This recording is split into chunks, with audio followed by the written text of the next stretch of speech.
5 ವರ್ಷದ ಹಿಂದ್ಗಡೆನೇ ಆಗೋಯ್ತಲ್ಲ, ಆರೋಪಿ ಆಗೋಯ್ತು, ಶಿಕ್ಷೆ ಆಗೋಯ್ತು, ಅನುಭವಿಸಿ ಆಯಿತು, ಕಣ್ಣೀರು ನೀರಾಯಿತು, ಇದೆಲ್ಲ ವಾಪಸ್ ಕೊಡೋಕ್ಕಾಯ್ತದ ಅವ್ರ ಕೈಯಲ್ಲಿ.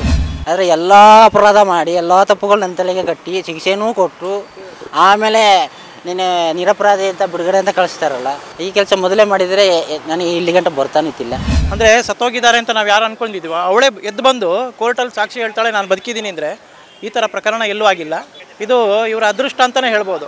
ಇವನಿಗೆ ಶಿಕ್ಷೆ ಆಗಿಬಿಟ್ಟಿದ್ರೆ ಕೇಸಿನ ಕತೆ ಏನಾಗೋದು, ಎಷ್ಟು ಜನಕ್ಕೆ ಕೆಟ್ಟ ಹೆಸರು ಬರ್ತಾಯಿತ್ತು. ನನ್ನ ಕಕ್ಷಿದಾರ ನ್ಯಾಯ ಸಿಕ್ಕಿದೆ, ಆ ಸ್ಕೆಲ್ಟನ್ ನ್ಯಾಯ ಸಿಗಬೇಕು. ಹಾಗಾಗಿ ಈ ಕೇಸ್ ಮುಚ್ಚಾಕಿರತಕ್ಕಂಥ ಪೊಲೀಸ್ ಡಿಪಾರ್ಟ್ಮೆಂಟಿಂದನೇ ಆ ತನಿಖೆ ಆದರೆ ಅದು ದೇಹಕ್ಕೆ ಮುಕ್ತಿ ಸಿಗೋದಿಲ್ಲ. ಹಾಗಾಗಿ ಇಂಡಿಪೆಂಡೆಂಟ್ ಬಾಡಿಯಿಂದ ತನಿಖೆ ಆಗಬೇಕು, ಎಂಕ್ವೈರಿ ಆಗಬೇಕು ಅನ್ನೋದ್ರ ಬಗ್ಗೆ ನನ್ನ ಬಗ್ಗೆ ಆಗ್ರಹ ಇದೆ.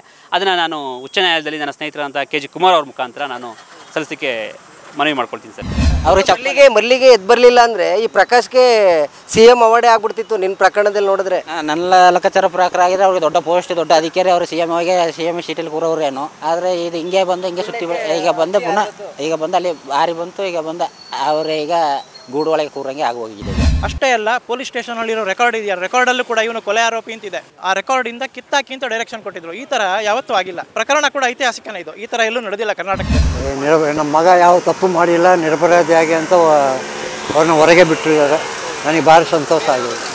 ಇನ್ನು ಮುಂದೆ ಅವ್ರ ಜೀವಮಾನ ಅವ್ರನ್ನ ಏನಾದ್ರು ಮಾಡ್ಕೊಳ್ಳೋದು. ಫಿರ್ಯಾದು ಅಂತ ಹೇಳಿದ್ರೆ ಕಂಪ್ಲೇಂಟ್ ಅಂತ ಹೇಳ್ತೀವಿ ಸರ್. ನೀವು ಪೊಲೀಸ್ ಠಾಣೆಗೆ ಹೋಗಿ ನೀವು ದೂರನ್ನು ಕೊಡ್ತೀರಿ, ಪ್ರಥಮ ವರ್ತಮಾನ ಅಂತ ಕೊಡ್ತೀವಿ. ಅದ್ರ ಬಗ್ಗೆ ಪೊಲೀಸ್ನವರು FIR ಮಾಡ್ತಾರೆ. ಕೋರ್ಟು ಅವ್ರ ವಿರುದ್ಧ ಒಂದು ದೂರನ್ನು ದಾಖಲಿಸ್ಕೊಳ್ಳುತ್ತೆ. ಅದ್ರ ಮೇಲೆ ಆ ದೂರ ದಾಖಲಾತಿಗೆ ಅದ್ರ ಎಂಕ್ವೈರಿ ಆಗುತ್ತೆ. ಈಗ ಪಾಂಡು ಪೂಜಾರಿ ಅವರು ನಿಮ್ಮ ಜೀವನದಲ್ಲಿ ಬರಲಿಲ್ಲ ಅಂದ್ರೆ ಹೇಗಿರ್ತಿತ್ತು? ಈಗ ಅವ್ರ ಬಗ್ಗೆ ಮಾತಾಡೋದಾದ್ರೆ ವಕೀಲರು ಅವರು ನಮಗೆ ದೇವರು ಅಂತವ್ರು ಬಂದು ನಮಗೆ ಲಾಯರ್ ಸಿಕ್ಕವ್ರೆ. ಅಂದರೆ ಇದ್ದ ಲಾಯರು ಎಲ್ಲಿ ಹುಡುಕಿದ್ರು ಸಿಕ್ಕಲ್ಲ. ಅವ್ರು ನಮ್ಗೆ ದೇವರು. ಅವರಿಂದ ನಮಗೆ ಈಗ ಬಿಡುಗಡೆ ಆಗದೆ ನಮ್ಮ ಮಗನಿಗೆ. ಕುಟುಂಬದ ಪಾಲಿಗೆ ಪಾಂಡು ಪೂಜಾರಿ ಅಂದ್ರೆ ಏನು? ಅವ್ರ ದೇವ್ರ ಸಮ. ಅವ್ರಿಲ್ಲಾದ್ರೆ ನಾನು ಹೊರಗಿಲ್ಲ. ಅವ್ರಿಲ್ಲಾದ್ರೆ ನಮಗೆ ಲೈಫು ಇಲ್ಲ, ನನ್ನ ಮಕ್ಕಳು ಲೈಫು ಇಲ್ಲ, ಯಾರ ಲೈಫು ಇಲ್ಲ. ಎಲ್ಲ ಸರ್ವನಾಶ. ಆಲ್ರೆಡಿ ಎಲ್ಲ ಸೇರ್ಕೊಂಡು ನಾಶ ಮಾಡ್ಬೋದು. ಪಟ್ಟದಪುರ ಮಲ್ಲಿಗೆ ಪ್ರಕರಣಕ್ಕೆ ಸಂಬಂಧಪಟ್ಟಂತೆ ಈಗಾಗಲೇ ನ್ಯಾಯಾಧೀಶರು ಆದೇಶವನ್ನು ಹೊರಡಿಸಿದರೆ ಈ ಕುರಿತು ಸುದೀರ್ಘ ಹೋರಾಟವನ್ನು ಮಾಡಿದಂತಹ ಪಾಂಡು ಪೂಜಾರಿ ಅವರನ್ನ ಮಡ್ಕಿದ್ರವನ್ನ ಮಾತಾಡ್ತೀನಿ. ಸರ್ ನಮಸ್ಕಾರ. ದೇಶದಲ್ಲೇ 4ನೇ ಪ್ರಕರಣ ಅಂತ ಹೇಳ್ತಾ ಇದ್ರು. ಇವತ್ತು ಜಡ್ಜ್ಮೆಂಟ್ ಹೊರಗಡೆ ಬಂದಿದೆ. ಏನೇನೆಲ್ಲ ಉಲ್ಲೇಖ ಆಗಿದೆ, ಏನು ಆರ್ಡರ್ ಇದೆ ಅಂತೇಳಿ? ಸರ್, ಈ ದಿನ ನ್ಯಾಯಾಲಯದಲ್ಲಿ ಮೊದಲನೇದಾಗಿ ನನ್ನ ಕಕ್ಷಿದಾರರನ್ನು ಗೌರವಿತವಾಗಿ ಬಿಡುಗಡೆ ಮಾಡಿ ಅಂತ ನ್ಯಾಯಾಲಯ ಆದೇಶ ಮಾಡಿದೆ, ಮೊದಲನೇದಾಗಿ. ಎರಡನೇದಾಗಿ ಏನು ನನ್ನ ಕಕ್ಷಿದಾರನ ವಿರುದ್ಧ ಸುಳ್ಳು ಪ್ರಕರಣವನ್ನು ದಾಖಲೆ ಮಾಡಿ ದಾಖಲಾತಿ ಸೃಷ್ಟಿ ಮಾಡಿಕೊಂಡಿದ್ದು ಹಾಕಿದ್ದಕ್ಕೆ ನ್ಯಾಯಾಲಯಕ್ಕೆ ಕೂಡ ಮೋಸ ಮಾಡಿದ್ದಂಥ BG ಪ್ರಕಾಶ್ ವಿರುದ್ಧ ಒಂದು ಫಿರ್ಯಾದನ್ನು ದಾಖಲಿಸ್ಕೊಳ್ಳುವಂಥೇಳಿ ಮೈಸೂರಿನ ನ್ಯಾಯಾಲಯದ ಆಡಳಿತ ಅಧಿಕಾರಿಯಾದ CEO ಅವರಿಗೆ ನ್ಯಾಯಾಲಯ ನಿರ್ದೇಶನ ನೀಡಿದೆ.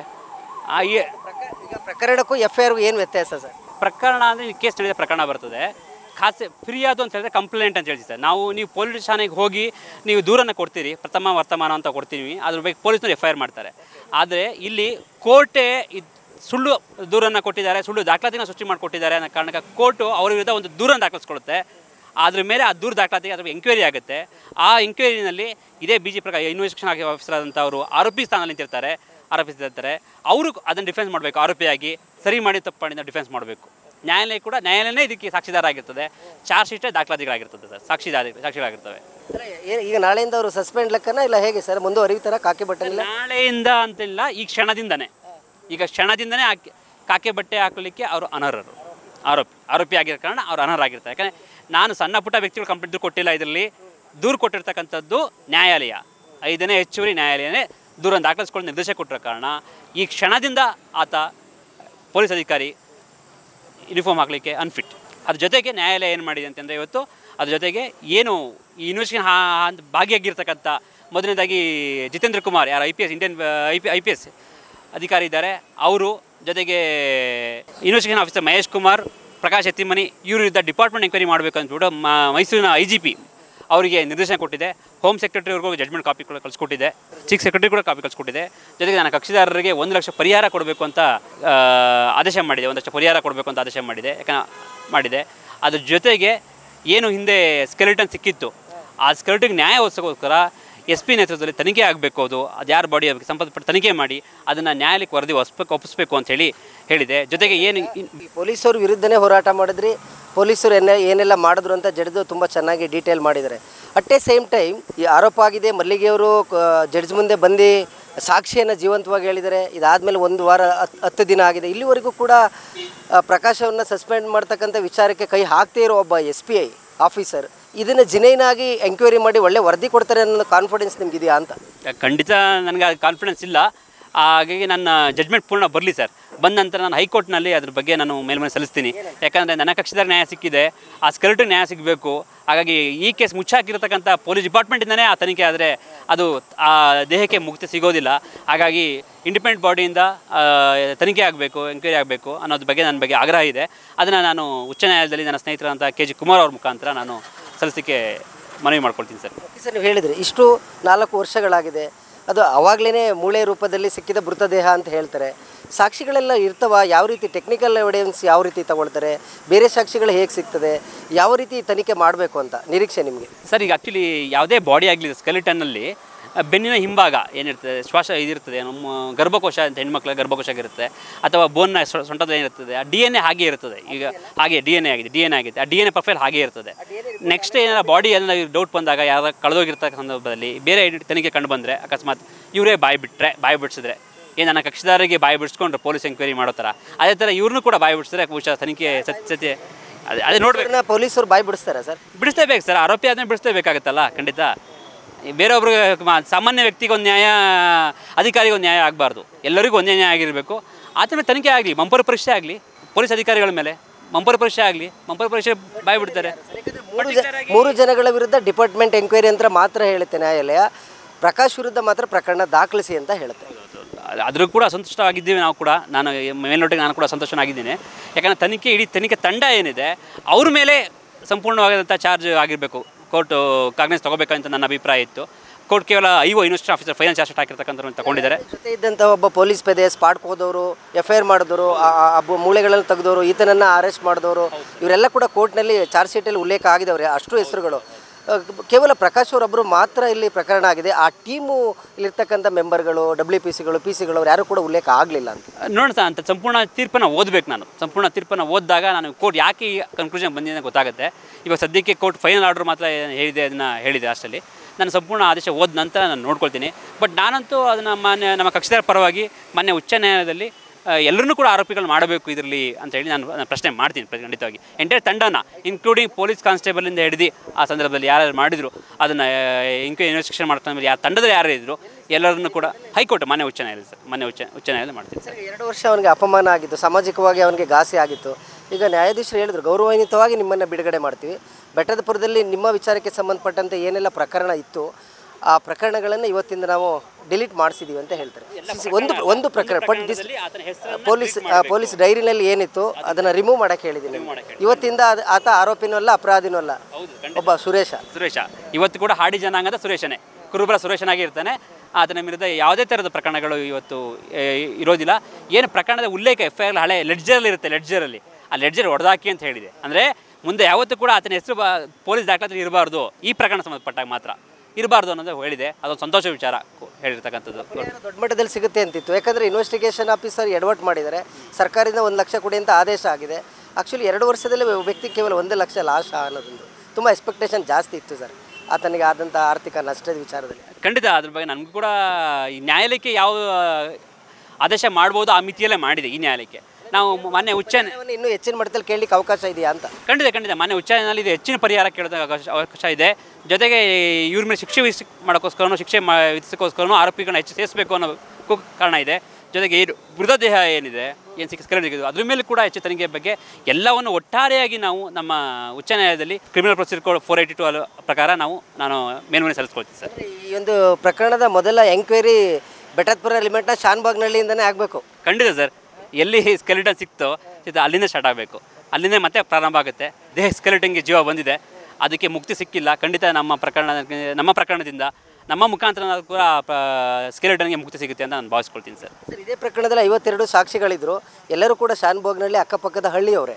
ಈಗ ಸ್ಕೆಲಿಟನ್ ಪ್ರಕರಣದಲ್ಲಿ ಮತ್ತೆ ಎಂಕ್ವೈರಿ ಅಂತ ಹೇಳಿದರೆ, ಸುರೇಶ್ ಅವರ ಪ್ರಕರಣದಲ್ಲಿ ಏನೆಲ್ಲ ಸಾಕ್ಷಿಗಳಿದ್ರು ಅವರು ಇಲ್ಲಿಗೆ ಸಾಕ್ಷಿಗಳಾಗ್ತಾರಾ ಹೇಗೆ ಅಂತೇಳಿ ಅದು ತನಿಖೆ ತಂಡದ ಮೇಲೆ ನಿರ್ಧಾರ ಆಗುತ್ತೆ.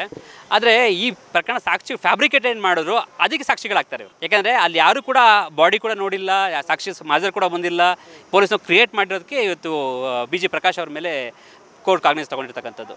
ಹಾಗಾಗಿ ಮುಂದಿನ ತನಿಖೆ ಆಗುತ್ತೆ, ಅದರಲ್ಲಿ ಭಾಳ ವಿಚಾರಗಳು ಬರುತ್ತೆ ಮುಂದಕ್ಕೆ. ಅದು ಮುಂದೆ ನೋಡೋಣ ತನಿಖೆ ಯಾವ ರೀತಿಯಲ್ಲಿ ತನಿಖೆ ಮಾಡ್ತಾರೆ ಅನ್ನೋದು ಗೊತ್ತಾಗುತ್ತೆ ಸರ್. ಸೆಕ್ಷನ್ ಉಲ್ಲೇಖ ಮಾಡಿದ್ರು ಅಂತೇಳಿ ಇಲ್ಲಿ ಈಗ ಭಾರತೀಯ ದಂಡ ಸಂಹಿತೆ ಭಾರತೀಯ ದಂಡ ಸಂಹಿತೆ ಕಾಲಂ 193 ಮತ್ತು 195 ಪ್ರಕಾರ 193 ಮಂದಿ ಸಾಕ್ಷಿ ಸೃಷ್ಟಿಯಾಗುತ್ತೆ, 195 ಮಂದಿ ಫ್ಯಾಬ್ರಿಕೇಷನ್ ಆಫ್ ಡಾಕ್ಯುಮೆಂಟ್, ಸಾಕ್ಷಿಗಳನ್ನ ಕ್ರಿಯೇಟ್ ಮಾಡಿ ಪೇಪರ್ ಡಾಕ್ಯುಮೆಂಟ್ಸ್ ಏನು ಬರ್ತಲ್ಲ, ಸುಳ್ಳು ದಾಖಲಾತಿಗಳು ಅದು ಮಾಡಿ ಕೋರ್ಟ್ ಸಲ್ಲಿಸೋ ಸಂದರ್ಭ ಇರುತ್ತಲ್ಲ ಅದಾಗುತ್ತೆ.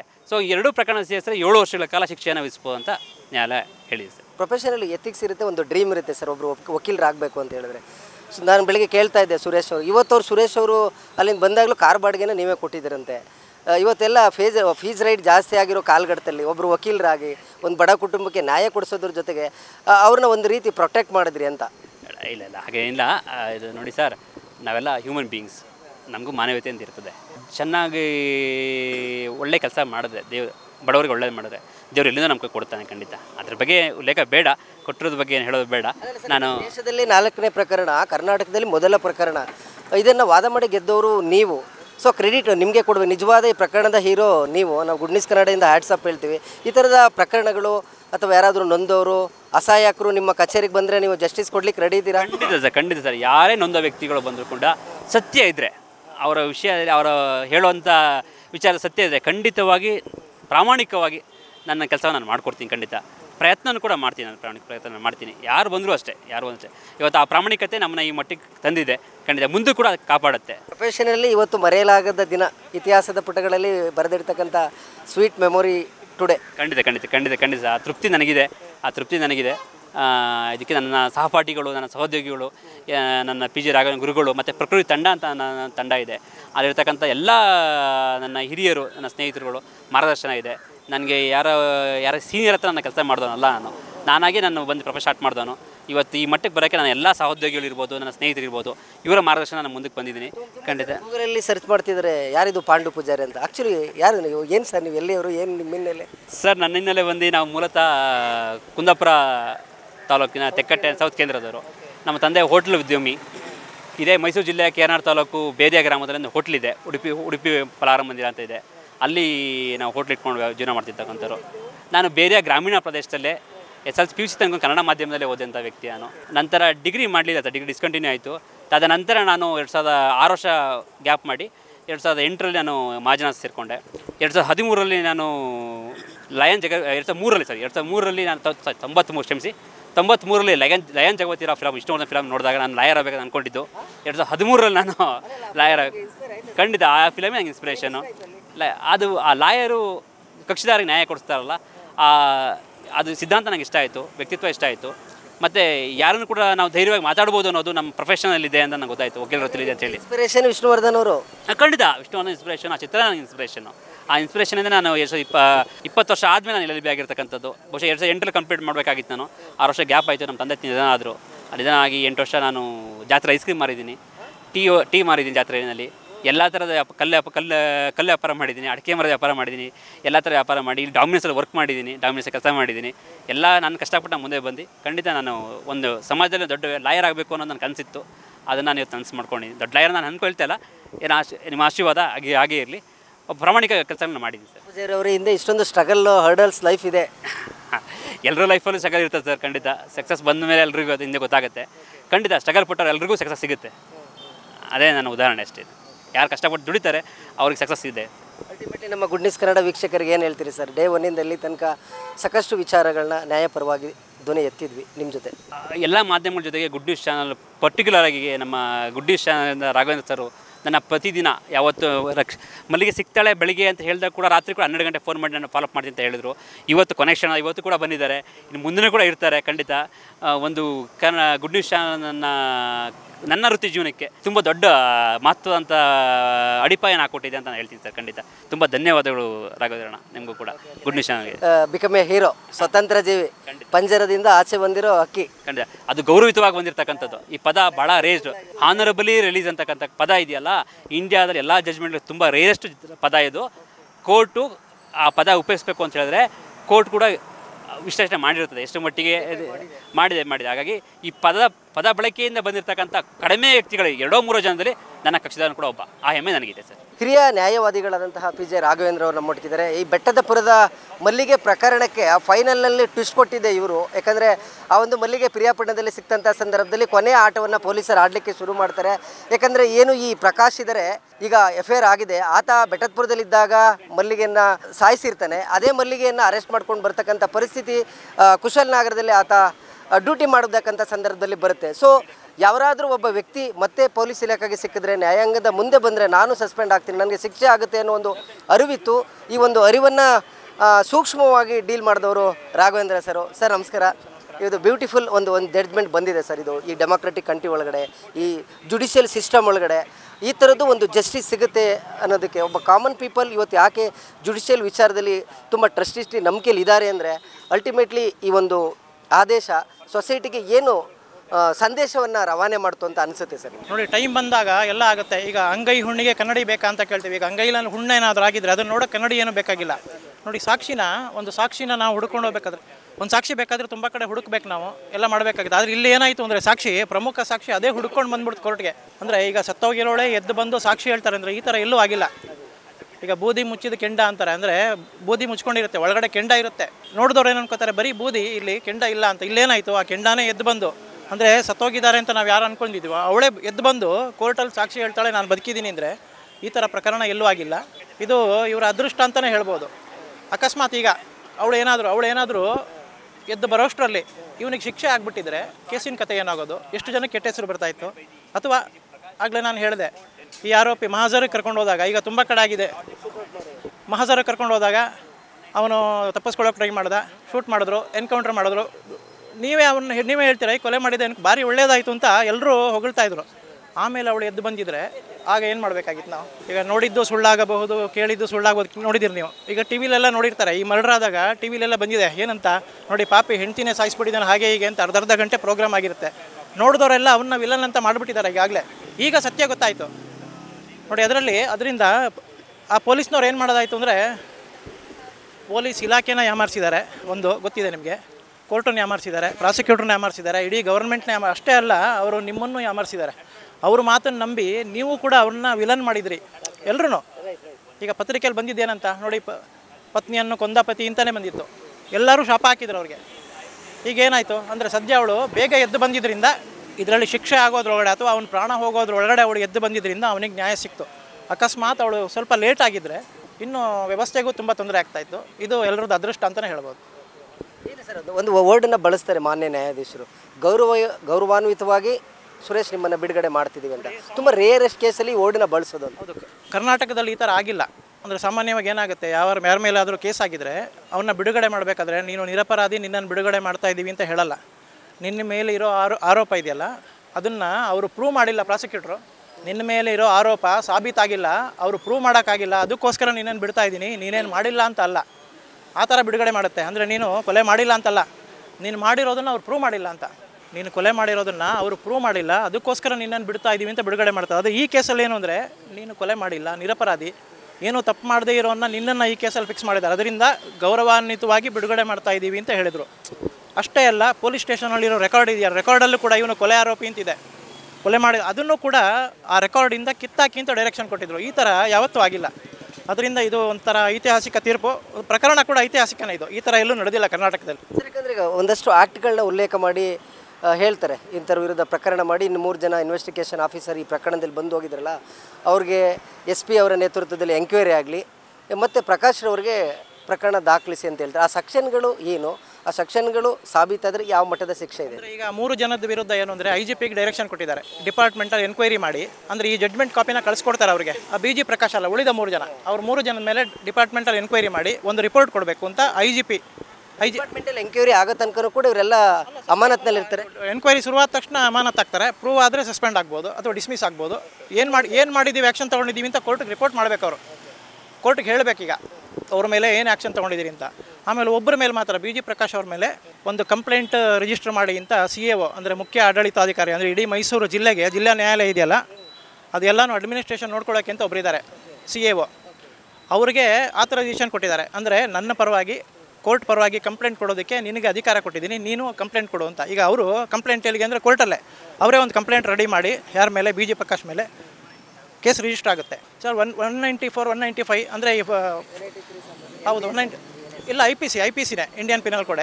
ಅದರಲ್ಲಿ ಏನು ಅಂದರೆ ಈ ಸುಳ್ಳು ದಾಖಲೆ ಸೃಷ್ಟಿ ಮಾಡಿ ಇಂಥವ್ರ ಮೇಲೆ ಈ ಥರ ಕೇಸ್ ಎಲ್ಲ ಫಿಕ್ಸ್ ಮಾಡಿದ್ರೆ ಏನು ಪನಿಷ್ಮೆಂಟ್ ಅಂತ. ಹೌದು, ಫ್ಯಾಬ್ರಿಕೇಷನ್ ದಾಖಲೆನ ಸೃಷ್ಟಿ ಮಾಡಿ ಒಬ್ಬರ ಮೇಲೆ ಕೊಲೆ ಆಪಾದನೆ ಅಥವಾ ಕೋರ್ಟಲ್ಲಿ ಕೇಸ್ ಹಾಕೋದು, ಸುಳ್ಳು ಸಾಕ್ಷ್ಯ ಕೊಡೋದು, ಸುಳ್ಳು ದಾಖಲೆನ ಸೃಷ್ಟಿ ಮಾಡೋದು, ಈ ಅಫೆನ್ಸ್ಗೆ ಕೇಸ್ ರಿಜಿಸ್ಟರ್ ಮಾಡಿ ಅಂತ ಹೇಳ್ಬಿಟ್ಟು ಡೈರೆಕ್ಷನ್ ಕೊಟ್ಟಿದ್ದಾರೆ ಅವ್ರ ಮೇಲೆ.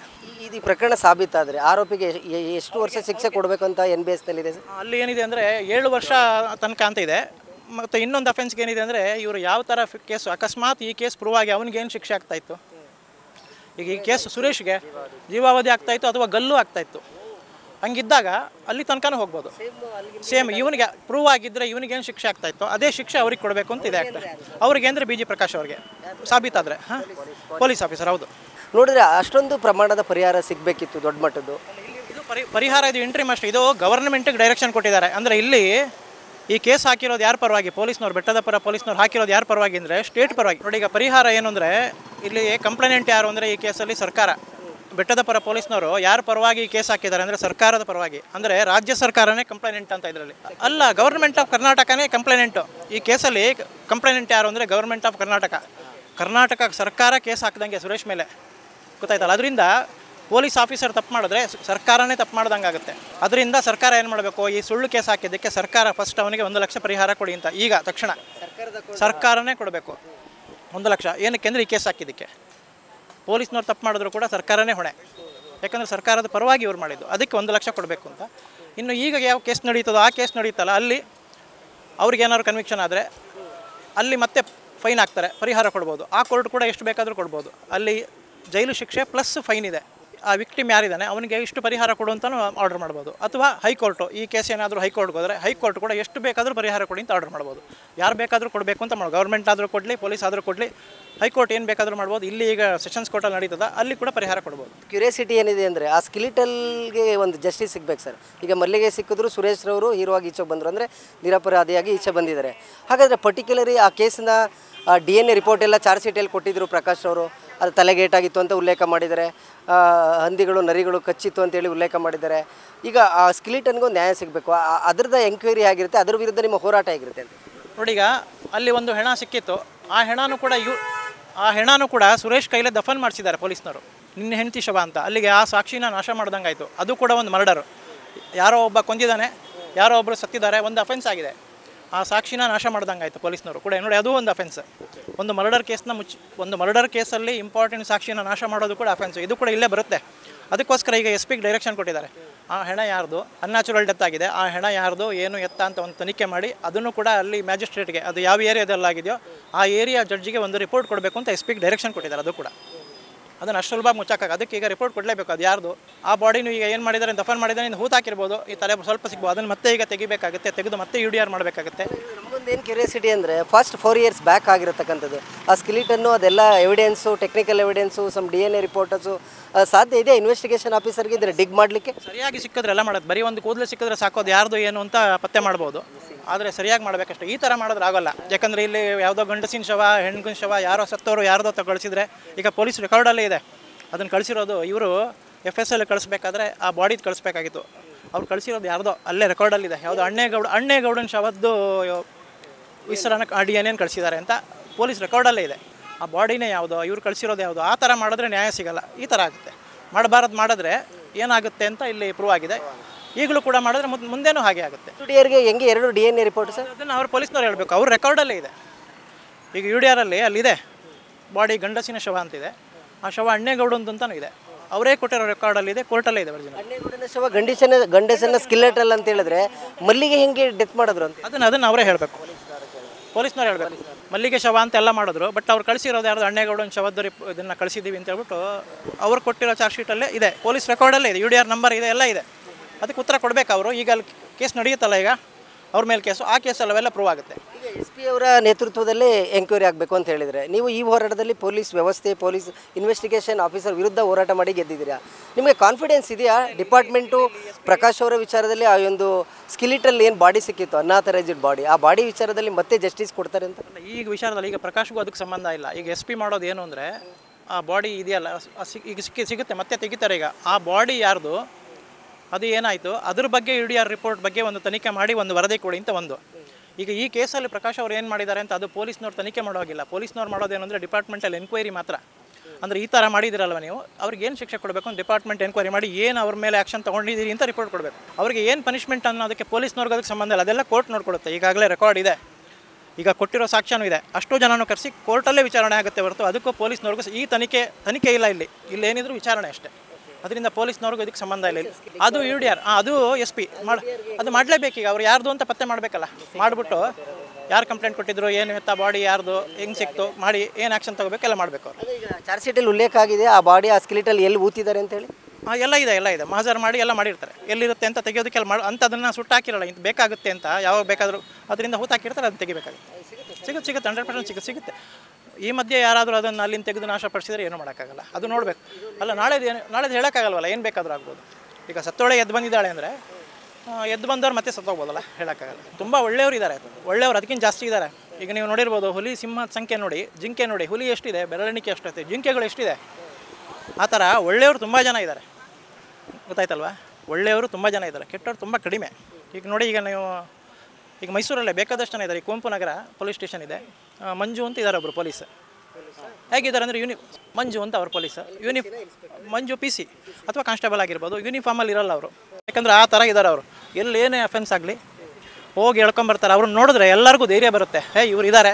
ತುಂಬ ಸರಿ ಆಗಿದೆ, ಇನ್ಸ್ಪೆಕ್ಟರ್ ಎಲ್ಲ ಬಂದಾಗ ಅವ್ರು ಮೂಲೆಯಲ್ಲಿ ನಿಂತಿರ್ತಾರೆ, ನಾನು ಕರಿತೀನಿ ಅವ್ರನ್ನ, ಬನ್ನಿ ಇಲ್ಲಿ ಮುಂದೆ ನೋಡಿ. ಇನ್ಸ್ಪೆಕ್ಟ್ರಿಗೆ ಹೇಳಿದ್ದೀನಿ ನಾನು, ನೋಡಿ ಇಂಥವ್ರಿಂದಾಗಿ ನಿಮ್ಮ ಡಿಪಾರ್ಟ್ಮೆಂಟ್ಗೆ ಒಳ್ಳೆಯ ಹೆಸರು ಅಂತ. ಅವ್ರು ಎಲ್ಲೋ ಇರ್ತಾರೆ, ಅಂಥವ್ರು ಸಾವಿರಾರು ಜನ ಇದ್ದಾರೆ. ಅವರೆಲ್ಲ ಇರೋದ್ರಿಂದ ನೀವು ಈ ಥರ ನಿಂತಿದ್ದೀವಿ. ಇಲ್ಲೇನು ನೋಡಿ, ಯಾವುದು ರಕ್ಷಣೆ ಇಲ್ಲ, ನಮಗೇನು ಇಲ್ಲ, ಆದ್ರೂ ಆರಾಮಾಗಿದ್ದೀವಿ ಅಂದರೆ ಅದಕ್ಕೆ ಕಾರಣ ಪೊಲೀಸ್ನವ್ರು ಇರೋದ್ರಿಂದನೇ ನಾವು ನೆಮ್ಮದಿಯಿಂದ ಇರೋದು. ಅದರಿಂದ ಒಳ್ಳೆ ಪೊಲೀಸ್ನವ್ರ ಸಂಖ್ಯೆ ಇದ್ರ 1000 ಪಟ್ಟಿದೆ. ಸರ್, ಈ ಒಂದು ಜಡ್ಜ್ಮೆಂಟಿಂದ ಸೊಸೈಟಿಗೆ ಏನು ಸಂದೇಶ ರವಾನೆ ಆಯಿತು? ಯಾಕಂದರೆ 45 ನಿಮಿಷಗಳ ಕಾಲ ಸುದೀರ್ಘವಾಗಿ ನ್ಯಾಯಾಧೀಶರು ಸಾಕಷ್ಟು ಉದಾಹರಣೆಗಳನ್ನು ಕೊಟ್ಟು ಲಾಸ್ಟ್ ಟೈಮ್ನಲ್ಲಿ ಹೇಳಿದರು 17ನೇ ತಾರೀಕು. ಸೊ ಈ ಒಂದು ಸಿಸ್ಟಮ್ ಕೊಲ್ಯಾಪ್ಸ್ ಆದರೆ ಏನಾಗುತ್ತೆ ಅನ್ನೋದು ಉದಾಹರಣೆ ಕೊಟ್ಟಿದ್ರು. ಈ ಒಂದು ಜಡ್ಜ್ಮೆಂಟಿಂದ ಸಮಾಜಕ್ಕೆ ಏನು ಸಂದೇಶ ಹೋಗ್ತು? ಸುರೇಶನ್ ಫ್ಯಾಮಿಲಿಗೆ ಏನು ಜಸ್ಟಿಸ್ ಸಿಕ್ಕಿದೆ? ಸೊಸೈಟಿ ಅಥವಾ ನಾನು ಅಪರಾಧ ಮಾಡಬೇಕು ಅಥವಾ ನಾನೊಬ್ಬ ಆಫೀಸರ್ ಆಗಿ ನಾನು ತಪ್ಪು ಮಾಡಬೇಕು ಅನ್ನೋ ಮನಸ್ಥಿತಿ ಅವರಿಗೆ ಈ ಆದೇಶದಿಂದ ಏನು ಸಂದೇಶ ರವಾನೆ ಆಯಿತು? ಸೊಸೈಟಿಗೆ ಏನು ಮೆಸೇಜ್ ಹೋಗಬೇಕು ಅಂದರೆ, ತಪ್ಪು ಮಾಡಿದರೆ ಶಿಕ್ಷೆ ಆಗುತ್ತೆ ಅನ್ನೋ ಮೆಸೇಜ್ ಹೋಗ್ಬಿಟ್ರೆ ಅಪರಾಧ 99% ಅಲ್ಲ 100% ಕಡಿಮೆ ಆಗುತ್ತೆ. ಅಪರಾಧ ಅದಕ್ಕೆ ಏನು ಮಾಡಬೇಕು? ಈಗ ಅಪರಾಧ ಆದಾಗ ದೊಡ್ಡ ಸುದ್ದಿ ಆಗುತ್ತೆ, ನೀವು ನೋಡಿರ್ಬೋದು. ಅದ್ರ ಬಗ್ಗೆನೂ ಜಡ್ಜಿ ಹೇಳಿದ್ರು ಒಂದ್ಸರಿ. ಒಂದು ಮರ್ಡರ್ ಆಯಿತು ಅಂದರೆ ಫ್ರಂಟ್ ಪೇಜಲ್ಲಿ ನ್ಯೂಸ್ ಆಗುತ್ತೆ. ಅವನಿಗೆ ಕನ್ವಿಕ್ಷನ್ ಆದಾಗ ನ್ಯೂಸ್ ಎಲ್ಲಾಗಿರುತ್ತೆ ಗೊತ್ತಾ? ಎಲ್ಲೋ ಒಂದು ಮೂಲೆಯಲ್ಲಿ ನಾಯಿ ಮರಿ ಕಳೆದೋಗಿದೆ ಅಂತ ಹಾಕಿರ್ತೀರಲ್ವ ನೀವು, ಅಷ್ಟೇ ಸುದ್ದಿ ಇರುತ್ತೆ. ಅವನಿಗೆ ಕನ್ವಿಕ್ಷನ್ ಆಯಿತು ಅಂತ ಸುದ್ದಿನೇ ಇಲ್ಲ ಎಲ್ಲೂ. ಯಾಕೆ ಹಾಗೆ? ಇಲ್ಲಿ ನಾವು ಏನು ಮಾಡೋದು, ಅಫೆನ್ಸ್ ಆದಾಗ ನೀವು ಸುದ್ದಿ ಮಾಡಲಿಲ್ಲ ಅಂದರೂ ಪರವಾಗಿಲ್ಲ, ಕೋರ್ಟಲ್ಲಿ ಶಿಕ್ಷೆ ಆಗುತ್ತಲ್ಲ, ಅದನ್ನು ಹೈಲೈಟ್ ಮಾಡಿ ನೀವು ಸುದ್ದಿ ಮಾಡಿದ್ರೆ ತಪ್ಪು ಮಾಡಿದವನಿಗೆ ಶಿಕ್ಷೆ ಆಗುತ್ತೆ ಅಂತ ಗೊತ್ತಾದರೆ ಅಫೆನ್ಸ್ ಆಟೋಮೆಟಿಕ್ಕಾಗಿ ಕಮ್ಮಿ ಆಗುತ್ತೆ, ಸಮಾಜದಲ್ಲಿ ಶಾಂತಿ ನಿಲ್ಲಿಸುತ್ತೆ. ಅದಕ್ಕೆ ನಾನು ಎಲ್ಲರಿಗೂ ಏನು ಹೇಳ್ತೀನಿ ಅಂದರೆ, ಕೋರ್ಟಲ್ಲಿ ಶಿಕ್ಷೆ ಆಗಿದ್ದನ್ನು ನೀವು ನ್ಯೂಸ್ ಮಾಡಿ, ಅಫೆನ್ಸ್ ಆಗಿದ್ದನ್ನು ನ್ಯೂಸ್ ಮಾಡೋದು ಬೇಡ. ಅದಕ್ಕಿಂತ ಶಿಕ್ಷೆ ಆದಾಗ ನೀವು ಒಂದು ನ್ಯೂಸ್ ಮಾಡಬೇಕು, ತಪ್ಪು ಮಾಡಿದವನಿಗೆ ಶಿಕ್ಷೆ ಆಗುತ್ತೆ ಅಂತ. ಸಂದೇಶ ಏನು?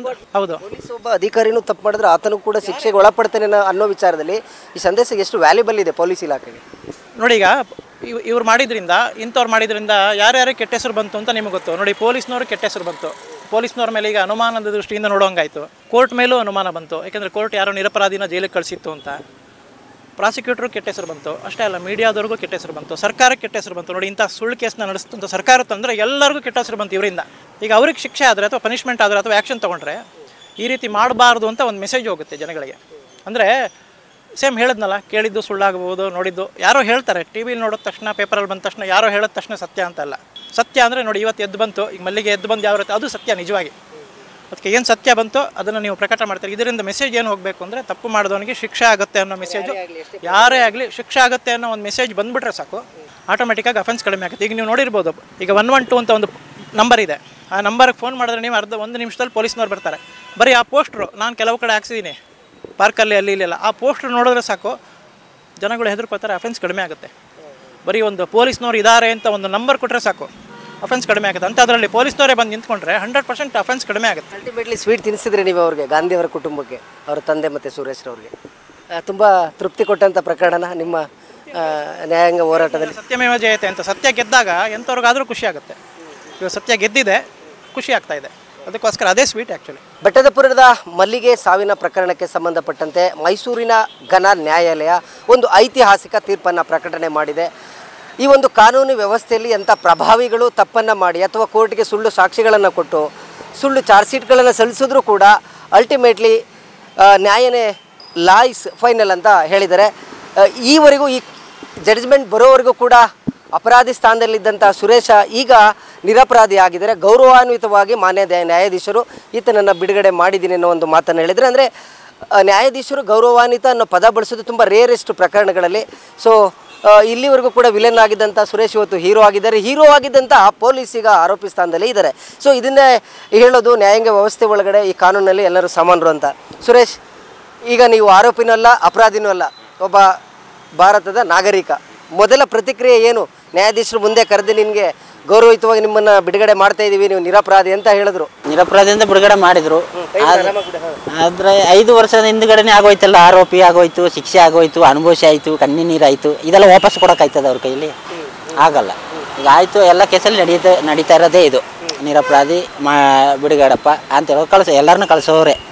ಆದರೆ ಎಲ್ಲ ಅಪರಾಧ ಮಾಡಿ ಎಲ್ಲ ತಪ್ಪುಗಳನ್ನ ತಲೆಗೆ ಕಟ್ಟಿ ಶಿಕ್ಷೆನೂ ಕೊಟ್ಟು ಆಮೇಲೆ ನೀನು ನಿರಪರಾಧಿ ಅಂತ ಬಿಡುಗಡೆ ಅಂತ ಕಳಿಸ್ತಾರಲ್ಲ, ಇದೇ ಕೆಲಸ ಮೊದಲೇ ಮಾಡಿದರೆ ನಾನು ಇಲ್ಲಿಗೆ ಬರ್ತಾನಿತ್ತಿಲ್ಲ, ನಾನು ನಿರಪರಾಧಿನ ಅಪರಾಧನೂ ಆಯ್ತಿತ್ತಿಲ್ಲ, ಏನೂ ಆಯ್ತಿತ್ತಿಲ್ಲ. ಈ ಕೆಲಸ ಮೊದಲೇ ಮಾಡಿದರೆ ನನಗೆ ಇಲ್ಲಿ ಗಂಟೆ ಬರ್ತಾನಿತ್ತಿಲ್ಲ. ಇದೆಲ್ಲ ಮುಗಿದು ನಾನು ನಿರಪರಾಧಿ ಅಂತ ಬಿಡುಗಡೆ ಮಾಡವ್ರೆ. ನಿನಗೆ ನೀನು ಅಪರಾಧಿ ಅಂತೇಳಿ ಜೈಲು ಶಿಕ್ಷೆ ಪ್ರಕಟ ಹಾಕಿದರೆ ಮತ್ತೊಂದು ಎಡವಟ್ಟು ಆಗ್ತಿತ್ತು. ಅದಕ್ಕಿಂತ ಮುಂಚೆನೇ ನಿಮ್ಮ ಮಲ್ಲಿಗೆ ಎದ್ದು ಬರಲಾಗಿ ನೀವು ಹೊರಗಡೆ ಬಂದಿದ್ದೀರಾ. ಎದ್ದು ಬರಲಿ, ಹೆಂಡತಿಗೆ ಒಂದು ಥ್ಯಾಂಕ್ಸ್ ಹೇಳ್ತೀರಾ? ಅಟ್ಲೀಸ್ಟು ಇದ್ದಾಗಂತೂ ಲೈಫಲ್ಲಿ ಬರಲಿಲ್ಲ, ನಾನು ಹೊರಗಡೆಗೆ ತರಲಿಕ್ಕಾರು ಬಂದೆ ಅಂತ. ಅವಳಿಗೆ ಟ್ಯಾನ್ಸ್ ಹೇಳೋಕ್ಕೆ ಬರೋಲ್ಲ. ಅವಳು ಬೇಕಂತ ಯಾರು ಮಾತಾಡ್ಕೊಂಡು ಮನೆ ಹಾಳು ಮಾಡ್ಕೊಂಡು ಅವಳಿಗೆ ಅಳಿಗೆ ಟ್ಯಾನ್ಸ್ ಹೇಳೋದು. ಅರೆಸ್ಟ್ ಆಗಿದೆ, ಅವಳು ಬೇಕಂತ ಮಾಡ್ಬಿಟ್ಟು ಹೋಗಿರೋದು. ಇದೆಲ್ಲ ನಮಗೆಲ್ಲ ಗೊತ್ತು, ಫುಲ್ ಸ್ಟೋರಿ ಅದೆಲ್ಲ ಗೊತ್ತು. ಅದರಿಂದ ಯಾರೆಲ್ಲ ಇದ್ದಾರೆ, ಯಾರೆಲ್ಲ ಸೇರಿ ಓಡಿಸಿದ್ರು, ಯಾರ್ಯಾರು ಫೋನ್ ಕಾಂಟ್ಯಾಕ್ಟು, ನಾನು ಎಲ್ಲಿದ್ದೀನಿ, ಒಳಗಡೆ ಇರೋನು ಅವನು ಅಲ್ಲೇ ಇರಲಿ, ಅವನು ಅಲ್ಲೇ ಕೊಡಲಿ, ನಾನು ಯಾಕೆ ಹೋಗ್ಬೇಕು, ಅದೆಲ್ಲ ಮಾಹಿತಿ ಕೊಡೋರೆಲ್ಲ ಸುಮಾರು ಜನ ಇದ್ದಾರೆ. ಅವ್ರು ಯಾರು ನನಗೆ ಚೆನ್ನಾಗಿ ಗೊತ್ತು. ಎಲ್ಲ ನಮಗೆ ಗೊತ್ತು. ಇನ್ಫಾರ್ಮೇಷನ್ ಅವರಿಗೆ ಹೋಯ್ತಾನೆ ಇರ್ತಿತ್ತು. ನಾನು ಎಲ್ಲಿಗೆ ಹೋಗ್ತೀನಿ, ಎಲ್ಲಿಗೆ ಬರ್ತೀನಿ, ಯಾವ ಟೌನಿಗೆ ಹೋಗ್ತೀನಿ, ಅದೆಲ್ಲ ಯಾರು ಕೊಡೋದ್ರು? ಜನಗಳೇ. ಎಲ್ಲರ ಕಾಂಟ್ಯಾಕ್ಟ್ ಇದೆ ಅವರಿಗೆ. ಆದರೂ ಎಲ್ಲ ಬಚಾವ್ ಹಾಕೊಂಡಿದ್ದಾರೆ. ಅವನೊಬ್ಬನೇ ಸಿಕ್ಕಾಕೊಳ್ಳಿ, ಅವ್ನು ಹೊರಗಡೆ ಬರಬಾರ್ದು, ಅವನಲ್ಲೇ ಕೊಡಲಿ. ಅವ್ನು ಬಂದರೆ ಎಲ್ಲರಿಗೂ ಪ್ರಾಬ್ಲಮ್ ಆಯ್ತದೆ. ಇವರು ಸ್ಟೇಷನವರು ಒಂದೇ ಏಟಲ್ಲಿ 2 ಅಕ್ಕಿ ಹೊಡೆದಾಕಿದ್ರು. 2 ಅಕ್ಕಿ ಅವರೇ ಹೊಡೆದ್ರು. ಅವ್ರು ಹೊಡೆದು ತಂದು ನನ್ನ ಹಾಕಿದ್ರು. ಈಗ ಆ ಅಕ್ಕಿ ತಂದು 6 ಬಂತು, ಅದು ತಗೊಂಬಂದು ಇವ್ರಿಗೆ ಕೊಟ್ಟು ಈಗ ನಾವು 6 ಹೊರಗಡೆ ಹೋಗ್ತಾ ಇದ್ವಿ. ಯಾವುದು ಅಕ್ಕಿ? ಯಾವುದು ಅಕ್ಕಿ? ಈಗ ಹೆಣ್ಣಕ್ಕಿ 6 ಇಟ್ಕೊಂಡು ಈ ಕಡೆ ಬಂತು, ಗಂಡಕ್ಕಿ ಹೊರಗಡೆ ಹಾರ್ಕೊಂಡು ಬೇರೆ ಕಡೆ ಹೋಯ್ತಾ ಉಂಟು. ನೀನು ಏನು ಜಡ್ಜ್ಮೆಂಟ್ ಮಾಡ್ತಕ್ಕಂಥ ಸಂದರ್ಭದಲ್ಲಿ ಕಟಕಡೆಯಲ್ಲಿ ನಿಂತಿದ್ದೆ, ಅದೇ ಜಾಗದಲ್ಲಿ ನಿನ್ನನ್ನು ಇನ್ವೆಸ್ಟಿಗೇಷನ್ ಮಾಡಿ, ನಿನ್ನ ಟಾರ್ಚರ್ ಕೊಟ್ಟು, ಸುಳ್ಳು ಕೇಸ್ ಹಾಕಿ 2 ವರ್ಷ ಜೈಲಲ್ಲಿರೋ ಪರಿಸ್ಥಿತಿಗೆ ತಂದಿಟ್ಟಂತಹ ಮಹಾಶಯ ಪ್ರಕಾಶ್ ಈಗ ನೀನು ನಿಂತಿದ್ದಂಥ ಸ್ಥಾನದಲ್ಲಿ ಯೂನಿಫಾರ್ಮನ್ನು ಕಳಿಸಿ ಜಡ್ಜ್ ಎದುರುಗಡೆ ಈಗ ವಿಚಾರಣೆನೇ ಎದುರಿಸ್ಬೇಕು. ನೋಡ್ಬೇಕು ಅನ್ನಿಸ್ತಿದೆ ಆ ಕ್ಷಣನ ನೀನು? ನೋಡಬೇಕು, ನಾನು ನೋಡಬೇಕು. ನನ್ನ ಹೆಂಗೆ ನಿಲ್ಲಿಸಿದ್ರು, ನನಗೆ ಯಾವ ಥರ ಹಿಂಸೆ ಟಾರ್ಚರ್ ಎಲ್ಲ ಮಾಡಿದ್ರು, ಅದು ನಾನು ಸ್ವಲ್ಪ ನೋಡಬೇಕು. ಅವರು ಈಗ ಎಷ್ಟೋ ಜನಕ್ಕೆ ಹಂಗೆ ಮಾಡಿರ್ತಾರೆ. ಆಗ ಅವ್ರದ್ದು ಮನೆ ಕಷ್ಟಗಳನ್ನ ಹೇಗೆ ಅಂತ ಅವ್ರನ್ನ ನೋಡಬೇಕು. ಅವ್ರ ಮನೆ, ಅವ್ರ ಫ್ಯಾಮಿಲಿ ಹೇಗೆ ಅಂತ ನಮಗೆ ಹೆಂಗೆ ಮಾಡಿದಾರೋ ಅವ್ರ ಫ್ಯಾಮಿಲಿ ಹೇಗೆ ಆಗುಂಟು ಅದು ನಾವು ನೋಡಬೇಕು. ಹೆಚ್ಚಿದ್ರೆ ಅವ್ರು ಮಾಡಿರೋದಂತ ಕೆಲಸ.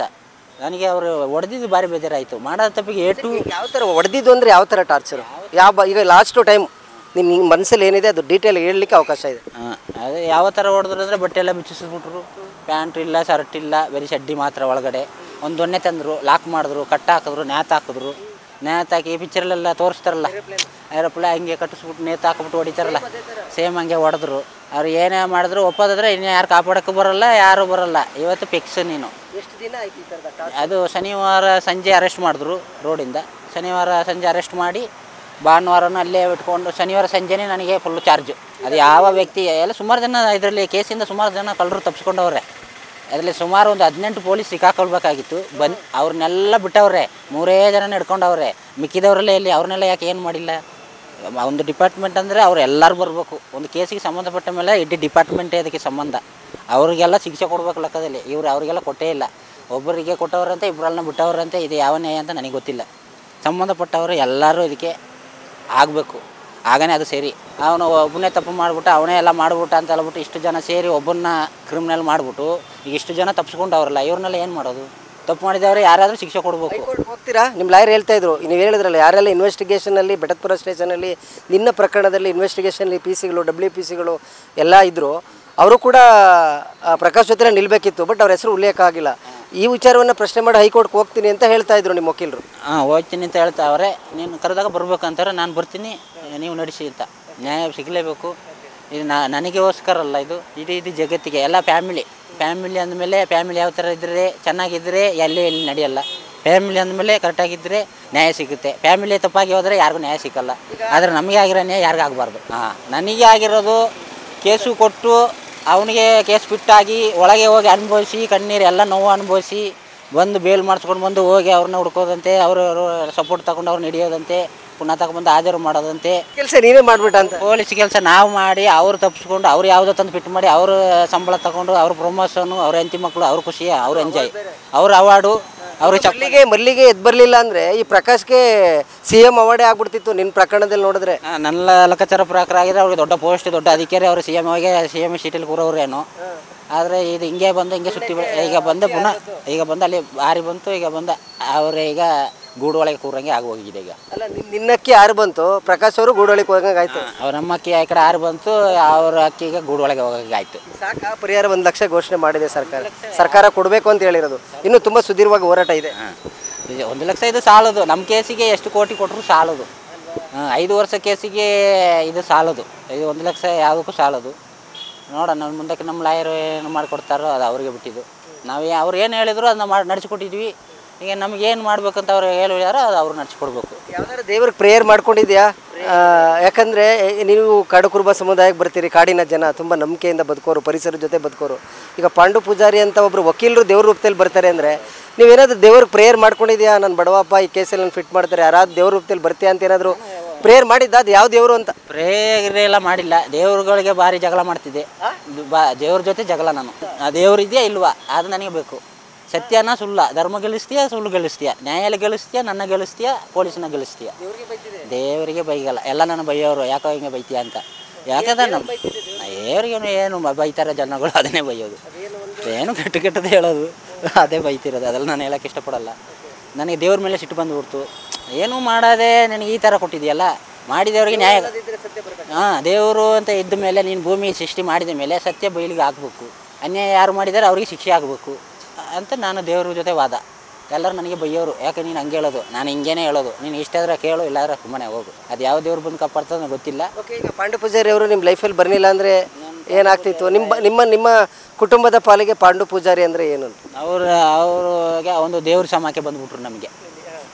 ದೇವ್ರ ಸಮ ಅವ್ರಿಲ್ಲಾದ್ರೆ ನಾನು ಹೊರಗಿಲ್ಲ.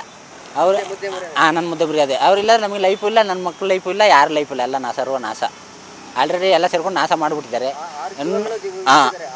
6 ಜೀವ ಒಂದು ಕುಟುಂಬನೇ ಕಾಪಾಡಿದ್ದಾರೆ. ಅವ್ರನ್ನೇ ದೇವ್ರು ಅಂತ ನಾವು ಹೇಳ್ಕೊಬೋದು. ದೇವ್ರ ರೂಪದಲ್ಲಿ ಬಂದು ನಾನು ಮಾಡ್ಕೊಂಡು ಪೂಜೆ ಮಾಡೋಷ್ಟು ಇದು ಮಾಡಿಕೊಟ್ಟಿದ್ದಾರೆ ನಮಗೆ. ಫೋಟೋ ಮಾಡಿ ಪೂಜೆ ಮಾಡೋಷ್ಟು ಮಾಡಿಕೊಟ್ಟಿದ್ದಾರೆ ಅವರು. ನಮ್ಮ ಪಾಂಡು ಪೂಜಾರಿ ಲಾಯರ್ ಅವರು ಮಾಡಿಕೊಟ್ಟಿದ್ದಾರೆ. ಯಾರು ಎಷ್ಟು ಫೀಸ್ ಕೊಟ್ಟಿದ್ದೀರಿ ಅವ್ರಿಗೆ ನೀವು? ನಾನು ಫೀಸೇ ಕೊಟ್ಟಿಲ್ಲ ಅವರಿಗೆ ದುಡ್ಡೇ ಕೊಟ್ಟಿಲ್ಲ. ಅವರೇ ನನಗೆ ಕೊಡೋರು. ಬರೋತ್ತಿಗೆ ಹೋಗೋತ್ತಿಗೆ ಖರ್ಚಿಗೆ 500-1000 ಎಲ್ಲ ಕೊಡೋರು. ನಾನು ಅವ್ರಿಗೆ ಫೀಸ್ ಕೊಡು ಅಂತ ಹೇಳಿದ್ರು. ನನ್ನ ಕೈಲಿ ಇಲ್ಲ ಸರ್, ನನ್ನ ಹತ್ರ ದುಡ್ಡಿಲ್ಲ ಅಂತೆಲ್ಲ ಕೇಳೋರು. ಸರಿ ಪರವಾಗಿಲ್ಲ ಅಂತ ಹೇಳ್ತಿದ್ರು. ಆಗ ನಾನು ಹೆಲ್ಪ್ ಮಾಡ್ತೀನಿ, ನನಗೇನು ಮಾಡ್ಬೇಕು ನಾನು ಮಾಡಿಕೊಡ್ತೀನಿ. ಈ ಥರದ ಲಾಯರ್ಗಳು ಇದ್ದಾರಾ ಅಂತ? ಇಲ್ಲ, ಈ ಥರದ ಲಾಯರ್ಗಳು ಇರೋದು ಸ್ವಲ್ಪ ಕಡಿಮೆ. ಎಲ್ಲರೂ ಅಪರೂಪಕ್ಕೆ ಒಂದು ದೂರಕ್ಕೆ ಒಬ್ಬೊಬ್ಬರು ಇರ್ಬೋದು. ಎಲ್ಲರೂ ಇರೋಕ್ಕೆ ಸಾಧ್ಯವಿಲ್ಲ. ಯಾರಾದರೂ ಒಬ್ಬೊಬ್ಬರು ದೂರಕ್ಕೆ ಇರ್ಬೋದು. ಅದೇ ಒಂದೊಂದು ದೇಶಕ್ಕೆ ಒಂದು ಕೋರ್ಟಲ್ಲಿ ಒಬ್ಬರು ಇರ್ಬೋದು. ಎಲ್ಲ ಜಾಗದಲ್ಲಿ ಇರೋಕ್ಕೆ ಕಷ್ಟ. ವಕೀಲರುಗಳ ಸಂಖ್ಯೆ ಜಾಸ್ತಿ ಆಗಬೇಕು, ನಿನ್ನಂಥ ಬಡವರಿಗೆ ಈ ಥರ ಫ್ರೀಯಾಗಿ ನ್ಯಾಯ ಕೊಡಿಸ್ಬೇಕು ಅಂತ ಅನಿಸ್ಲಿಲ್ವ ನಿನಗೆ?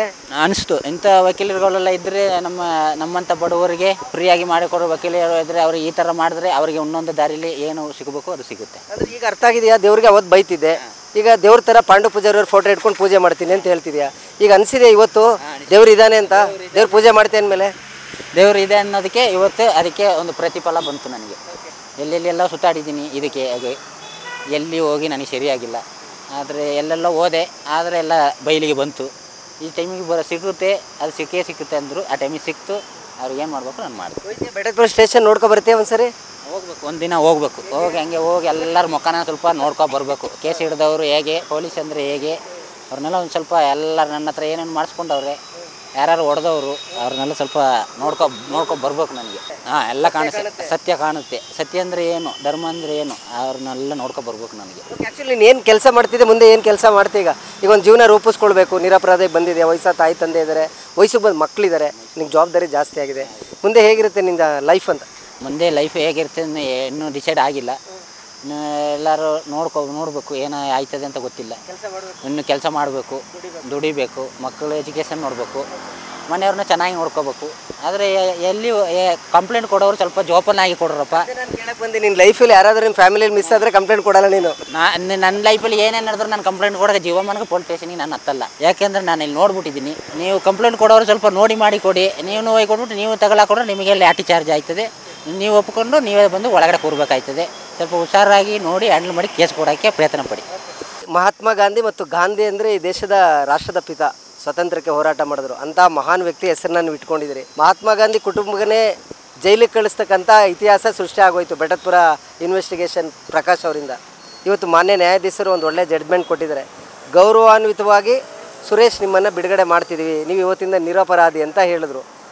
ಏನು ಅನಿಸುತ್ತದೆ ಆ ಒಂದು ಪದವನ್ನು ಕೇಳಿದ್ರು? ನನಗೆ ಭಾರಿ ಖುಷಿ ಆಯಿತು. ನಮ್ಮ ಮಗ ಯಾವ ತಪ್ಪು ಮಾಡಿಲ್ಲ, ನಿರಪರಾಧಿಯಾಗಿ ಅಂತ ಅವ್ರನ್ನ ಹೊರಗೆ ಬಿಟ್ಟಿದ್ದಾರೆ. ನನಗೆ ಭಾರಿ ಸಂತೋಷ ಆಗಿದೆ. ಇನ್ನೇನು ಇನ್ನು ಮುಂದೆ ಅವ್ರ ಜೀವಮಾನ ಅವ್ರನ್ನ ಏನಾದ್ರು ಮಾಡ್ಕೊಳ್ಳೋದು, ಅವ್ರ ಜೀವಮಾನ ಅವ್ರು ಮಾಡ್ಕೊಳ್ಳೋದು ಅದೇ ನಮಗೆ ಹೇಳೋಕ್ಕೆ ಒಂದು ಇದಿದೆ ಅಷ್ಟೇ. ಇನ್ನು ನಾವೇನು ಹೇಳೋಕ್ಕಿರೋದು, ಇನ್ನು ಇದನ್ನು ಈಗ ಕಣ್ಣು ಮುಂದೆ ಎಲ್ಲ ನೋಡಿದ್ದಾರೆ. ಇನ್ನು ನ್ಯಾಯಾಲಯ ಏನು ಅವನದು ಇದು ಬಿಡುಗಡೆ ಮಾಡಿದ್ದಾರೆ. ಅದು ನನಗೆ ತುಂಬ ಭಾರಿ ಖುಷಿಯಾಗಿದೆ. ಈಗ ನಿಮ್ಮ ಮಗ ನಿರಪರಾಧಿ, ಅದೇ ಇನ್ವೆಸ್ಟಿಗೇಷನ್ ಆಫೀಸರ್ ಪ್ರಕಾಶು ಇವತ್ತು ಆರೋಪಿ. ಹೆಂಗಿದೆ ನೋಡಿ ಕಾಲಚಕ್ರ. ಅದು ಅವರು ಮಾಡಿದ ತಪ್ಪು.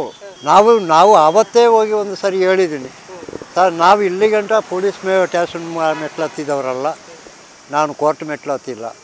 ಹೀಗಾಗಿ ನನ್ನ ಮಗನಿಗಾಗಿ ಬೇಕಾಗಿ ನಾನು ಕೋರ್ಟ್ ಮೆಟ್ಲು ಹತ್ತಿ, ಆದ್ರೂ ಅವ್ರು ನಂಬಿಲ್ಲಲ್ಲ. ಅದಕ್ಕೆ ನನಗೆ ಭಾರಿ ಬೇಜಾರಾಗ್ಬಿಡ್ತು ನನಗೆ. ಯಾರು ಅವತ್ತೇ ನಾನು ಫಸ್ಟ್ ಹೋಗಿ ಅವನು ಹಿಡ್ಕೊಂಡು ಹೋಗಿ ಫಸ್ಟಲ್ಲಿ ಹೇಳಿದ್ದೀನಿ, ನಾನು ಈ ರೀತಿಯೆಲ್ಲ ಅವನು ಮಾಡೋದಿಲ್ಲ ಸರ್, ಹಾಗೆ ಇದೆಲ್ಲ ಇವನು ಏನೇನೋ ಶಿಕ್ಷೆ ಅನುಭವಿಸಿ ಈಗ ಏನು ಮಾಡಿ ಜಾಮೀನೆಲ್ಲ ಏನೆಲ್ಲ ಮಾಡಿ ಇವ್ರನ್ನ ಹಿಡಿದು ಪಾಂಡು ಪೂಜಾರಿ ಅವ್ರನ್ನ ಹಿಡಿದು ನಾನು ಹೆಂಗೆ ಒಂದು ದೇವರು. ಈ ಒಂದು ಜುಡಿಷಿಯಲ್ ಸಿಸ್ಟಮ್, ನ್ಯಾಯಾಂಗ ವ್ಯವಸ್ಥೆಯಲ್ಲಿ ಒಬ್ಬ ನಿರಪರಾಧಿ ಅಂತ ಸಾಬೀತುಪಡಿಸೋಕ್ಕೆ 4 ವರ್ಷ ಬೇಕಾಗೋಯ್ತಲ್ಲ ಅಂತ. 2 ವರ್ಷ ಆಗಿದೆ. 2 ವರ್ಷ ಅದು ನಿರಪರಾಧಿ ಅಂದರೆ ಇವು ಮಲ್ಲಿಗೆ ಸಿಕ್ಕಿದ್ದಿದ್ರೆ ಯಾವಾಗಲೂ ಅವನು ಬಿಡುಗಡೆ ಆಗವನು. ಅವಳು ಹೀಗಾಗಿ ಸಿಕ್ಕಿರೋದು, ಅದು ಏನೋ ದೇವ್ರ ಸ್ಥಳಕ್ಕೆ ಬಂದು ಅವಳನ್ನ ಇಲ್ಲಿ ಬಿಟ್ಟಿರೋದು. ಅದರಿಂದ ಅವಳು ಬಂದಿದ್ದಕ್ಕೆ ಇವನು ಬಿಡುಗಡೆ ಆಗಿ. ಈಗ ಇವನು ಕೊಲೆ ಮಾಡಿರೋ ಪ್ರೂಫ್ ಸಿಕ್ತಲ್ಲ, ಕೊಲೆ ಮಾಡಿಲ್ಲ ಅಂತ. ಈಗ ನಮಗೆ ಅದೇ ಬೇಕಾಗಿರೋದು. ನಾವು ತಪ್ಪು ಮಾಡಿಲ್ಲ, ತಪ್ಪು ಮಾಡಿರೋ ದಂಡಿಸಿದ್ದಾರೆ. ಆದರೂ ಅದು ಅನುಭವಿಸೋರು ಅನುಭವಿಸ್ಕೊಳ್ಳು. ಅವರಿಗೆ ಅನುಭವಿಸ್ತಾ ಅದನ್ನು ಅವರು ಅನುಭವಿಸ್ಬೇಕು. ಈಗ ಅವರು ಒಬ್ಬರು ಅಂತಲ್ಲ, ಅವ್ರ ಜೊತೆ ಎಷ್ಟು ಜನ ಇದ್ದಾರೆ ಅವರು ಎಲ್ಲ ಅನುಭವಿಸ್ಬೇಕು. ಹೌದು, ಅವ್ರಿಗೆ ಒಬ್ಬನ ತಗೊಂಡೋಗಿ ಇದು ಹಾಕೋದು ತಪ್ಪು.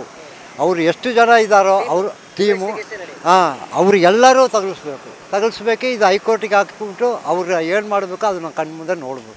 ಇವತ್ತಿಂದ ನಿಮ್ಮ ಮಗ ನಿರಪರಾಧಿ, ಒಂದು ಒಳ್ಳೆ ಓಡನ್ನು ಬಳಸಿದ್ರು. ತುಂಬ ರೇರ್ ಕೇಸ್ ಅಂತ ಇದು. ಕರ್ನಾಟಕದಲ್ಲೇ ಮೊದಲನೇ ಪ್ರಕರಣ, ಇಂಡಿಯಾದಲ್ಲಿ 4ನೇ ಪ್ರಕರಣ. ಒಬ್ಬ ಆರೋಪಿ ಸ್ಥಾನಕ್ಕೆ ತಂದು ನ್ಯಾಯಾಲಯದ ಟೈಮನ್ನು ವೇಸ್ಟ್ ಮಾಡಿ ಡೈವರ್ಟ್ ಮಾಡಿ ನ್ಯಾಯಾಧೀಶರೇ ತುಂಬ ರೆಸ್ಪೆಕ್ಟ್ಫುಲ್ಲಾಗಿ ನಿಮ್ಮನ್ನು ನಿರಪರಾಧಿ ಅಂತ ಬಿಡುಗಡೆ ಮಾಡ್ತಿದ್ದೀವಿ ಅನ್ನೋ ಒಂದು ಮಾತನ್ನು ಹೇಳ್ತಾರೆ. ನನಗೆ ಭಾರಿ ಸಂತೋಷ ಆಯಿತು.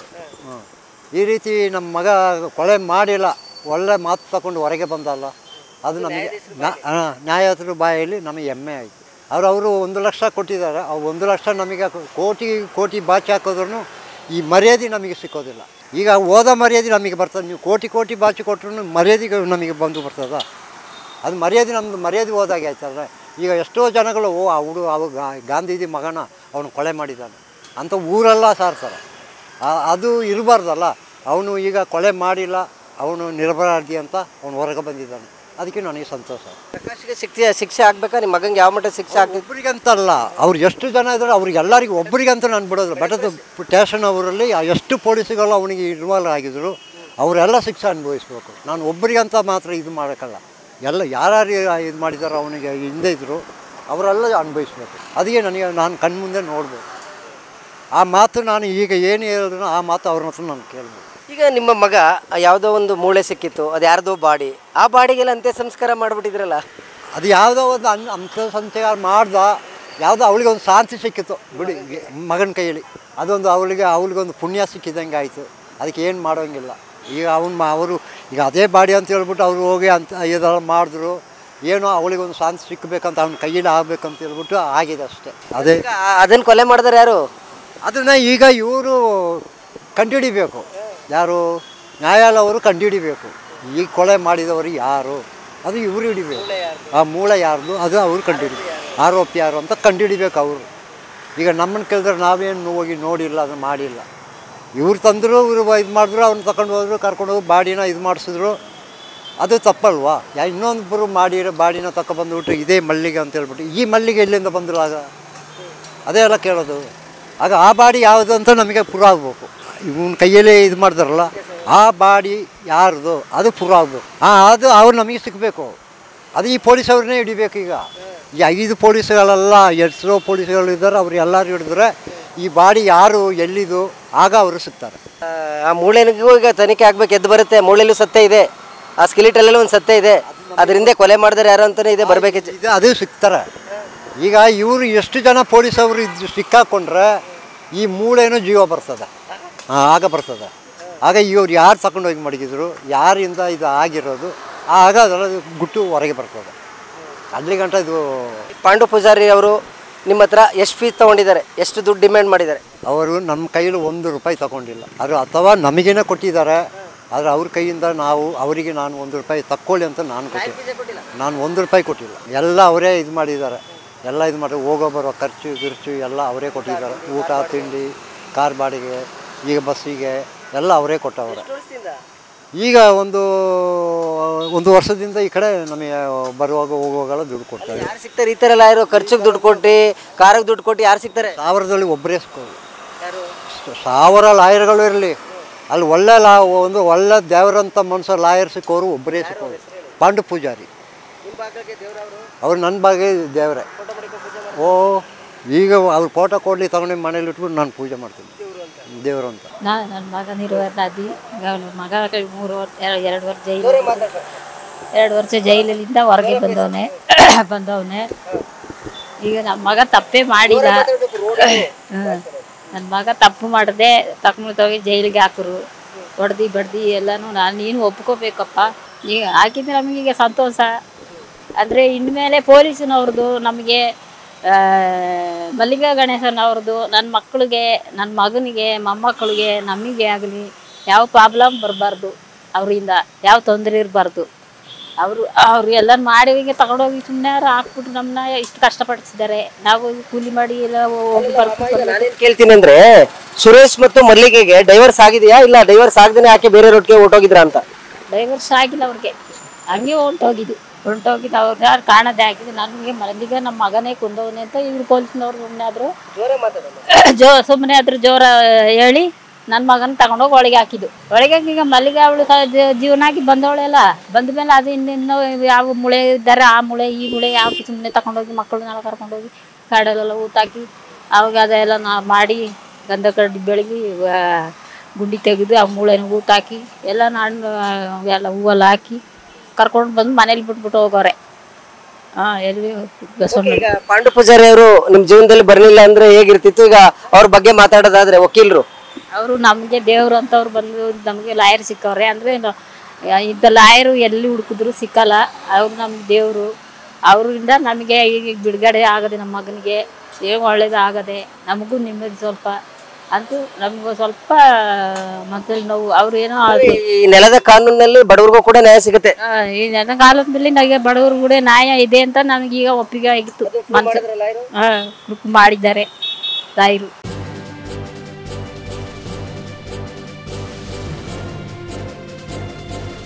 ಇದು ಮಾನವೀಯ ಸಂದೇಶದ ಜನವಾಹಿನಿ.